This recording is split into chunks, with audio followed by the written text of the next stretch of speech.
Welcome to Musings and Modalities. I'm your host, Tristen Stawicki. Think of me as your pragmatic shaman bestie. Join in with other high-vibe, lovely people as I unravel spiritual ideas to help create change and growth in your life. I cover a variety of spiritual topics, sharing knowledge to meet you wherever you are in your journey. As a shaman, astrologer, and human design reader, I help you understand how to make informed decisions and incorporate different modalities using discernment and your own intuition. Today, you will gain powerful shamanic healing tools you can use to incorporate spiritual practices in non-traditional ways. Whether you're just beginning or need a knowledgeable best friend with the next phase of your journey, I'm here to help. Stay tuned. Musings and Modalities starts now.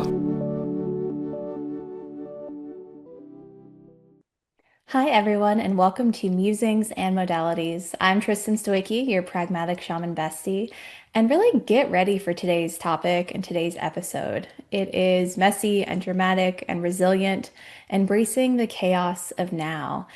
And would be kind of the conversation where I'd want you to have like a margarita, a drink of some sort to kind of settle in for the gossip over some chips and dip. So I want you to go into this episode with this energy, because I'm going to be sharing kind of behind the scenes, a peek behind the curtain of my life, including some very raw and real emotions I'm working through with some recent and very unexpected life changes.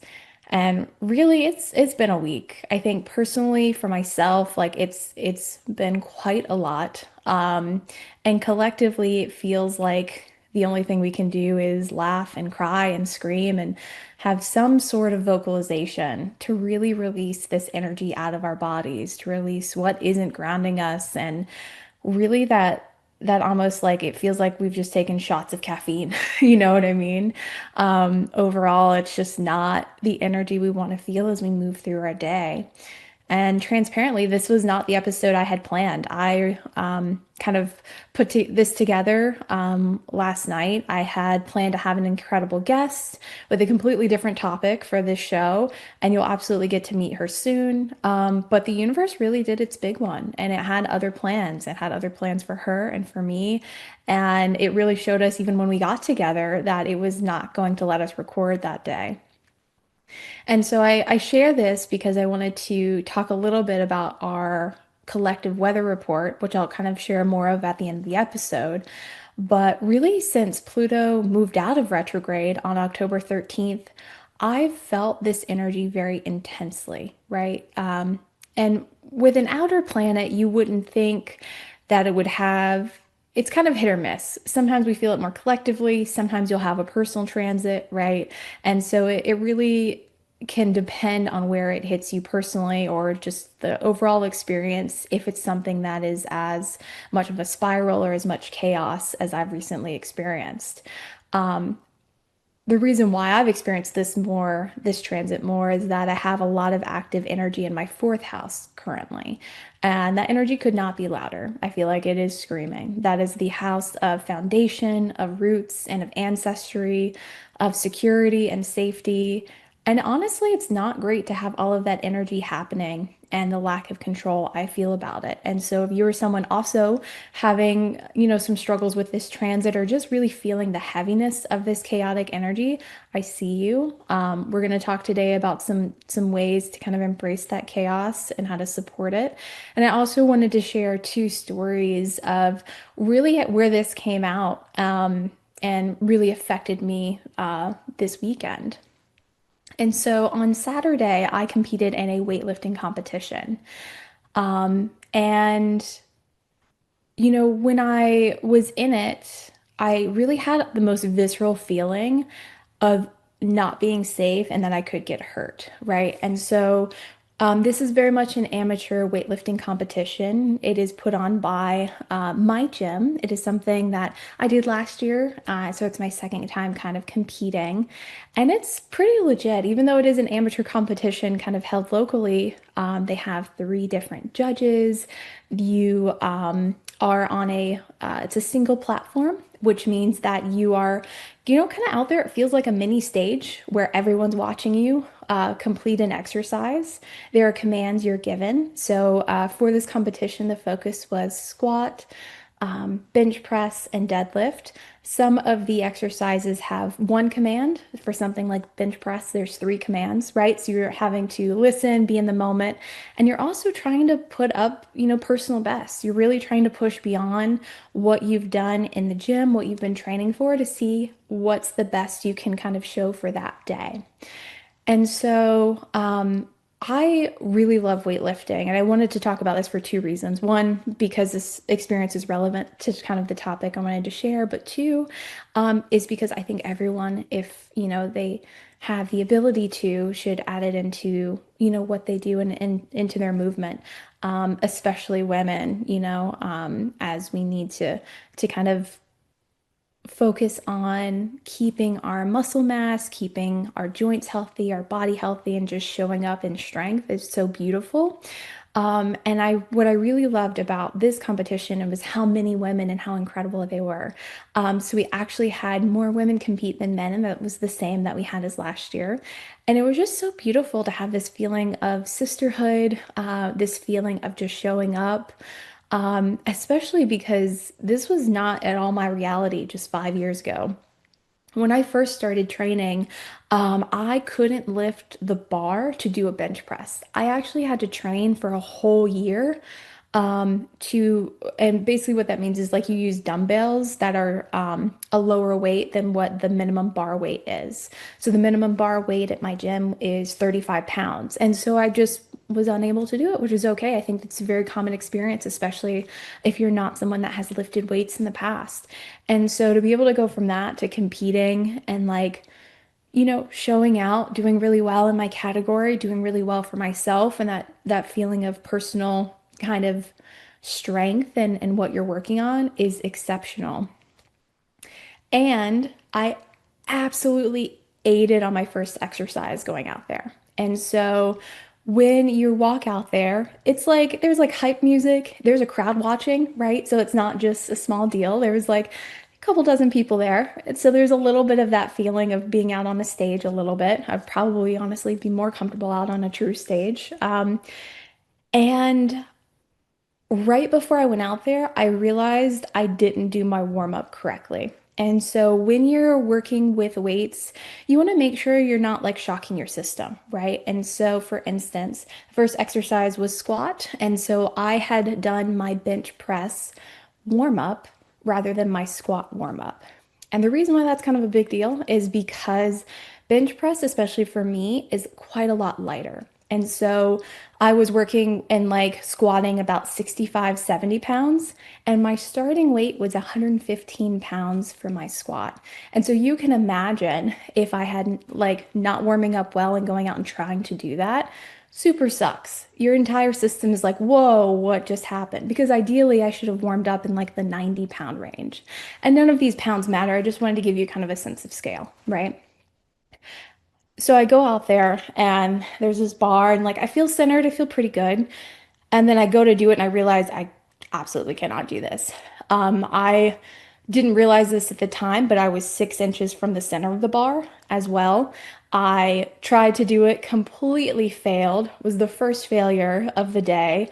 And I was just like, shoot, this is not how I showed out. Last year, I completed like every single weight, did really well with the commands. I was just like, okay, well, I'm starting at bottom. I can only go up from here.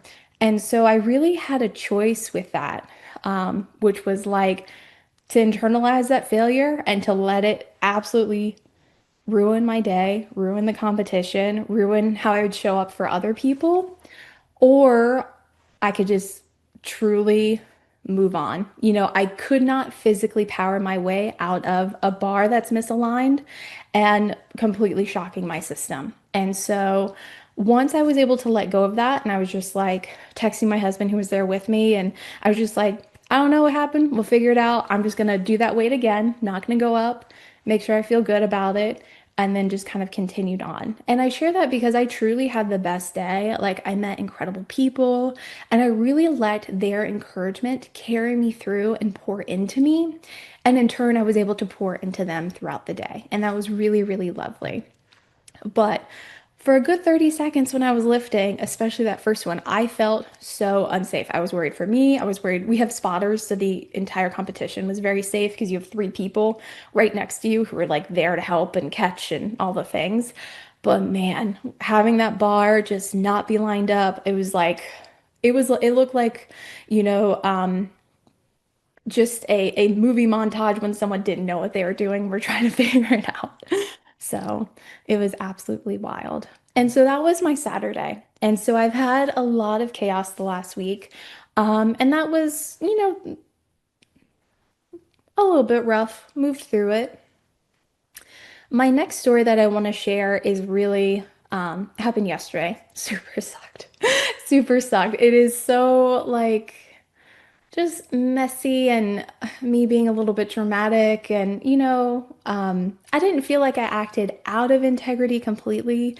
It's just sometimes when the universe gets you a little bit and like they are able to poke at something that you haven't fully got together, it was just quite a lot for me, even if the actual story doesn't feel like that big of a deal. So I leave for a massage appointment, which I absolutely needed after the weightlifting competition. I cannot tell you how much my body was wrecked for the next 2 days. I like left it all on the floor, had nothing left to give, right? Which is exactly what you should do and what you want to do.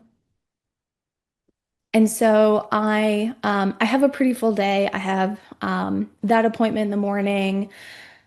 And I have some appointments and calls that are really important to me in the afternoon. And so I have a massage. That was awesome. Super needed, right? And I'm on the way home. I have plenty of time before my next appointment. And I start seeing all kinds of trucks and I start seeing all kinds of signs and workers on the road. And basically, they're repaving the road in front of my house, my whole neighborhood, all the cross streets. And the result is I can't go home. Like they won't let me go home. I can't get into my driveway. There's nowhere to park my car that's nearby. There's basically kind of a quite large main road. So there's nowhere that I could safely like put a vehicle. And so I asked the worker like how long they think this will take. Like how I'm trying to like fix this as much as possible. And they said it's going to be like 5 to 6 hours. And I've had no email, nothing from the HOA, right? Nothing from the community, no notification that this was happening. And I have now a call in 90 minutes. Plus, I'm starving, but that's typical. There's always like one more thing. Um, and it was honestly a really jarring experience to not have access to your home, to not have all my stuff or be prepared for my day. When you're going to something like massage, I'm in runaround comfies. Not in pajamas, but you're in workout clothes. You can't have makeup, right? Your body it's covered in oil to a certain extent. Your hair is next level greasy from not washing it, oil from like right after the massage because there's oil that happens with the scalp massage. And so truthfully, I'm beyond pissed.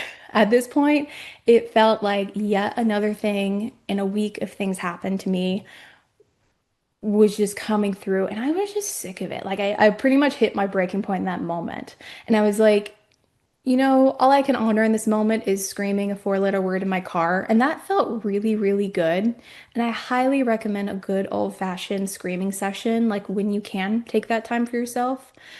And then I drove off. I had nowhere to go, but honestly, I was just trying to figure out and be a little bit in survival mode, knowing I was up against a deadline, knowing I had needs where I need to eat food.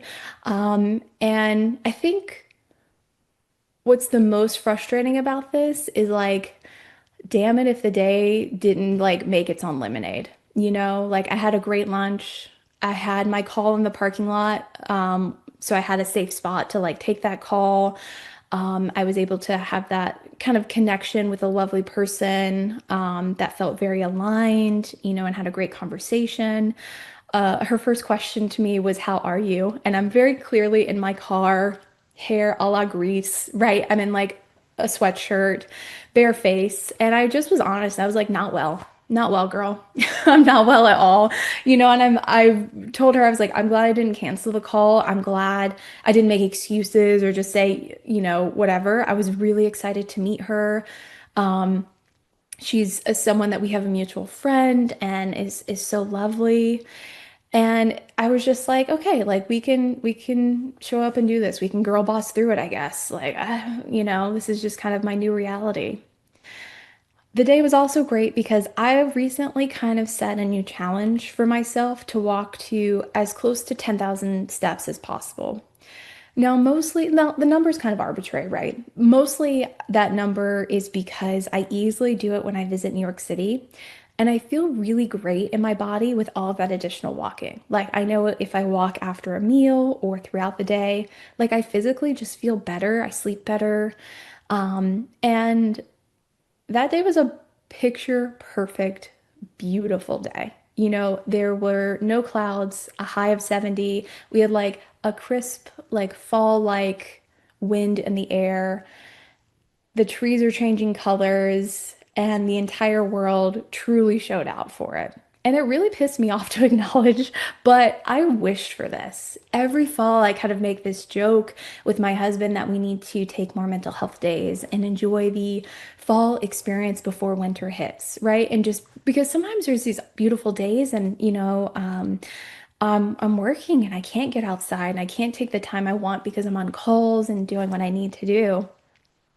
And that day was just like, no, you're gonna get exactly what you wanted, right? It delivered exactly what I didn't know I needed. And the universe even made sure I had not one but two battery packs in the car for my phone.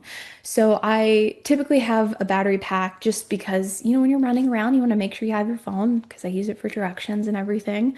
And I didn't have one in my purse, which is kind of rare. And I was really kind of stressing me out a little bit because I was like, I can't go home for several hours. And, that has everything, it has kind of how I get through the world.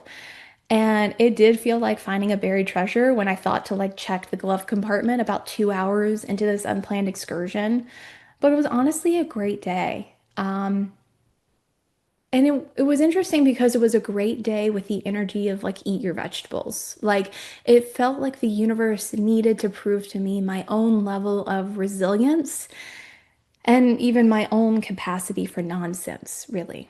And so I share that because, I wanted to kind of set the scene as I talk through kind of the next topic and continue this discussion because this episode isn't just therapy for me, which is always helpful and lovely, or an entertainment for you.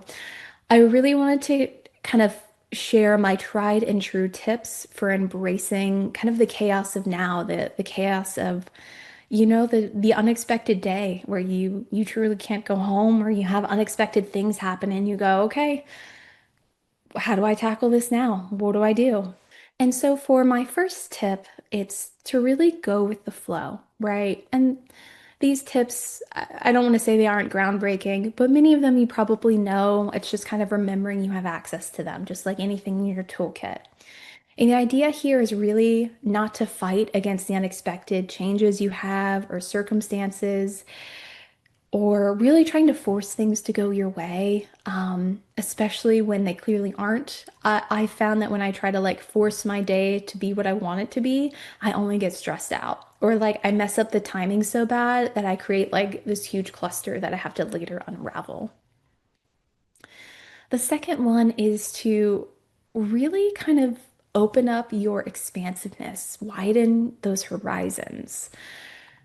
Chaos is really useful for breaking us out of our kind of comfort zone, out of stagnation, and opening up a beautiful world of possibilities. When I was, out and about, I had really lovely conversations with people, and, I was able to get a lot of my steps in, and I was able to just kind of experience the world in a time frame that isn't in the evening or isn't just on the weekend, and that was really, really cool. My third tip is to really be decisive and make decisions very, very quickly. When we are in moments of chaos or days of chaos, sometimes it's really helpful to just make the best right decision you possibly can and move on. To try not to overthink it or weigh the pros and cons or anything. You just kind of make a decision on the fly, know that there's going to be some sort of consequence either way, right? As with any decision. And you just do the best you can in what feels most aligned and most right. Because typically, if you're already dealing with that kind of noisy energy. There's a lot happening. Things are changing very quickly. Information's going to come in, and no matter what, there's going to be elements of your decision that isn't perfect. And so it's just like take that away, take away that expectation that you're going to be able to like wrap this up cleanly and just be like, I know I can do this. Boom, I can do that. Okay, we're just going to keep moving forward. Number four is focus on the present. And so, really thinking about what are your needs right now, you know? And for me, when I was out of the house, it was like basic needs, right? Water, something to drink, caffeine, I need to survive, you know? At some point, my need was an apple cider, like pie ice cream with caramel on top and rainbow sprinkles. And that is what I needed in that moment because I was just like, today's a little rough. And a fall ice cream themed dessert sounds incredible. It's a safe place to stay for a bit. I can answer some emails. You know what I mean? There had water there. It's just like, what do I need? And like get really, really narrow in that focus and just handle that and then move on. Five is really to use that support system.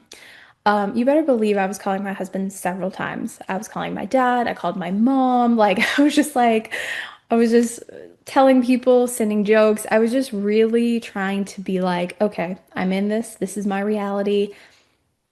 I couldn't even pick up my husband, right? He was stuck at home as I had the car, and it was just so bizarre and such a weird scenario. And so it was just like, okay, how can I feel supported in this moment? I also found support through like a coffee shop I love. There's a coffee shop that I always visit locally, like anytime I have time or like want coffee, because I love their mission and they do so much for the community.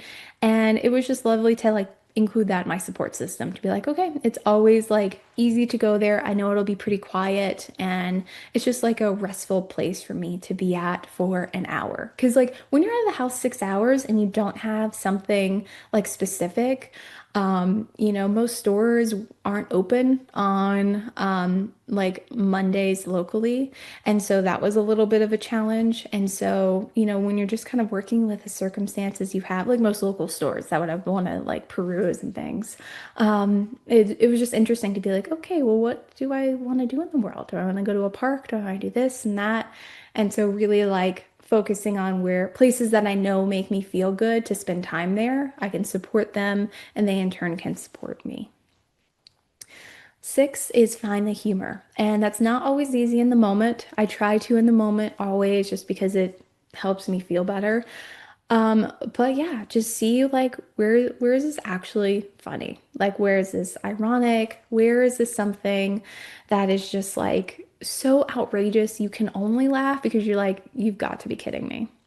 But really kind of knowing that that's one of your anchors and building that tool is so important to make life just a little less crappy feeling.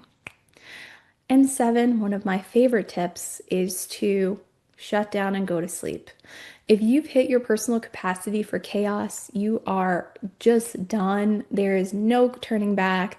You have food, you have water, and you're just like, I just need a break from being an active participant in the world. Take a nap, go to sleep at 7 p.m. Whatever you need to do, because sometimes the best thing we can do is not engage with the chaos at all. So I hope you found these 7 tips helpful as we talk through kind of working through, embracing the chaos, moving through, just really being a person in this world, right? And so I also wanted to share kind of two more topics as we wind down. The first is really honoring loss, whether that is loss of a person, a sense of identity, of livelihood. As many of us have, I've experienced all three of those losses, and it's really challenging to put the pieces of yourself back together. And when our sense of security, when our sense of the world is threatened by chaos, right? Things never quite fit the same. And there's a yearning for a time before that chaotic event, before that loss. And so I just wanted to remind you that there's so much strength in uncovering what can be of what's awaiting you. And there's also such beauty and strength in honoring what was without getting lost in the memories or anything like that.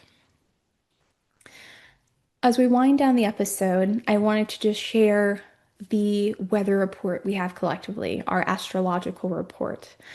And so, if you are someone that has felt the potency of the planetary influences, the feelings of change, or anything like that, we have quite a lot happening. And so, I pretty much only focused for this week because there's so much going on the week of this episode airing. And then I have a couple of key dates to share with you. So we have a ton of energy right now. Mercury is retrograde in its pre-shadow phase, right? So it's just kind of kicking off into that retrograde. And that began October 21st. We also had the energy of a new moon in Libra that same day, right? And as a reminder, Libra has that energy of balance and justice and, a bit of people pleasing as well. And so we have that beautiful kind of Libra energy. And we also have a ton of Scorpio energy in the air. Mercury's in Scorpio. Scorpio season started yesterday. And on October, in October. And October 22nd is when the sun is actually when the sun moved into Scorpio, and it's going to be hanging out there for several weeks. And so Scorpio is the energy of being magnetic and obsessive and investigating and uncovering, and they're very mysterious as well, the energy of Scorpio. And Friday, October 24th, Mercury in the sign of Scorpio is going to trine Jupiter in the sign of Cancer. This has lovely, kind of harmonious energy. And with Mercury in Scorpio, it's great to think through and share topics that are meaty and emotionally charged, as that Jupiter in Cancer energy is expansive and helpful for others to hear your message as you intended it to be shared. So if there's something on your heart, something that may be a little bit heavy, but is true and real and needs to be out there, Friday is a beautiful and supportive time to speak on it. So a couple other key dates. On October 29th, Mercury will move out of Scorpio and enter the sign of Sagittarius. Sagittarius energy is curious and open-minded and inquisitive, and you may find yourself being a bit impulsive and a bit more honest and maybe not as careful of other people's boundaries. November 4th, Mars is in Sagittarius and it's opposite Uranus and Gemini. This is the election day in the United States, and the energy of this opposition is volatile. It feels like the energy right before a firework goes off. Uranus is known for pivots and shakeups and the unexpected, so the reminder is to acknowledge the chaos while grounding yourself and focusing on what's in your control.